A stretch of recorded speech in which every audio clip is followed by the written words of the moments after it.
Mummy वो फुप्पो आ रही है। पर कैसे? ऐसे।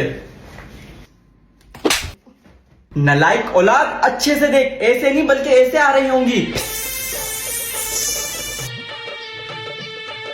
आज सुबह सुबह मैं खुद जल्दी उठ गई ताकि मेरी सास कोई फसाद ना खड़ा करे। और जब मैं उठकर अपने कमरे से बाहर आती हूँ तो मैं देखती हूँ हमारे घर में नागिन बैठी है। मेरा मतलब मेरी नंद अपने बच्चों के साथ आई हुई है। और ये देखकर मेरा सुबह सुबह मूड खराब हो जाता है और खुश होने का नाटक करके बच्चों को झूठ मूठ प्यार देके सीधा किचन में आ जाती हूँ, ये सोच के कि चाय पी के वापस अपने घर चली जाएगी। और जैसे ही गैस ऑन करने के लिए माचिस हाथ में उठाती हूँ, सोचती हूँ इसी माचिस से इसको आग लगा दूं। लेकिन इतने में पीछे से मेरी नंद आके मुझे कहती है, भाभी आज तो हम आपके हाथ की बिरयानी खाकर ही जाएंगे। ये सुनते ही मेरे अंदर खून खोलता है और सीधा मुंह बना के अपने कमरे में आकर बैठ जाती हूँ। आकर बैठे हुए देर नहीं होती, इतने मेरी नागिन जैसी नंद मेरे हस्बैंड को शिकायत करती है बिरयानी ना बनाने की और वो मुझसे कमरे में आके लड़ने लगता है। लड़ते लड़ते मुझे भी गुस्सा आ जाता है। फिर मैं सोचती हूँ मैं भी अपने मायके चली जाती हूँ। मेरा घर तो खराब हो गया, अब अपने घर जाके अपने भाई का भी घर खराब करूंगी। आज के लिए बस इतना ही। आपसे मिलूंगी किसी अगले फसादी व्लॉग में, तब तक के लिए आज ससुराल में अपने शौहर से लड़के अपने घर आ गई और अपने बच्चों को उनके मामू और खाला के हवाले करके मैं अपनी माँ के पास चली गई। फिर अम्मी के साथ बैठ के मैंने अपने सास और शौहर की बुराइयां करके थोड़ा मैंने अपना पेट हल्का किया। पेट हल्का होने के बाद मुझे चाय की तलब हुई और अपनी भाभी को पूरे घर में ढूंढते हुए उसके पास गई और जाकर मैंने बोला एक कप चाय बना दो। तो मुझे ऐसे गुस्से से देख के अपने कमरे में गई जैसे मैंने इसको किसी वली में खाना बनाने का बोल दिया हो। लेकिन मैं भी किसी से कम नहीं हूँ, अभी जाके अपनी भाई को इसकी शिकायत करती हूँ। फिर क्या, मैंने भी अपने भाई को एक के चाल लगा के बताई और इमोशनल ब्लैकमेल करा, अगर मेरा इस घर में आना पसंद नहीं है तो अब मैं नहीं आऊंगी।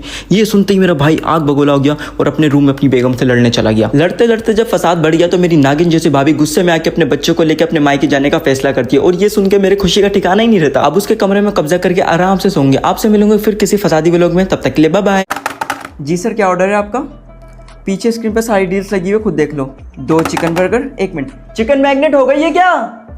सर आधा घंटा लगेगा, कर दूं? एक्स्ट्रा सोसिस? सर 750 रुपीज़ हो गए आपके।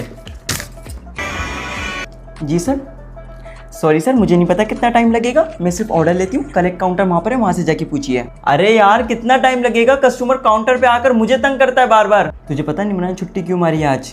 कल उसकी और मैनेजर की खूब अनबन हुई है।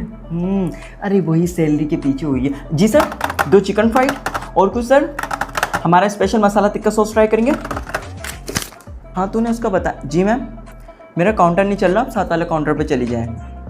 मैंने आपको कहा ना मेरा सिस्टम बंद है, आप साथ वाले काउंटर पे चली जाएं, सेम ही ऑर्डर होता है। अरे सुन, मेरे साथ पॉलर चलेगी यार, अपने बालों पे हाईलाइट्स करवाने, कर देगी ना 1000 रुपये में वो।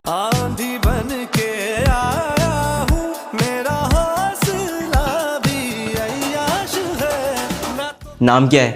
ज़ारा। तुम इस्लामाबाद से हो? Of course bro, I am Islamabadi. लेकिन मुझे तो कराची की लगती हो। नहीं नहीं, मैं कोई कराची की लाइबा शपाटन नहीं हूँ। नहीं नहीं, तुम कराची की लड़की हो। अबे ओ, तुझे बोला ना मैं कोई कराची कोरंगी की लाइबा शपाटन नहीं हूँ। कब से दिमाग शार्ट करी जा रहा है मेरा? चली जा यहाँ से, वरना उल्टा हाथ का रेपटा दूंगे ना, यहीं के यहीं पड़ा हुआ होगा।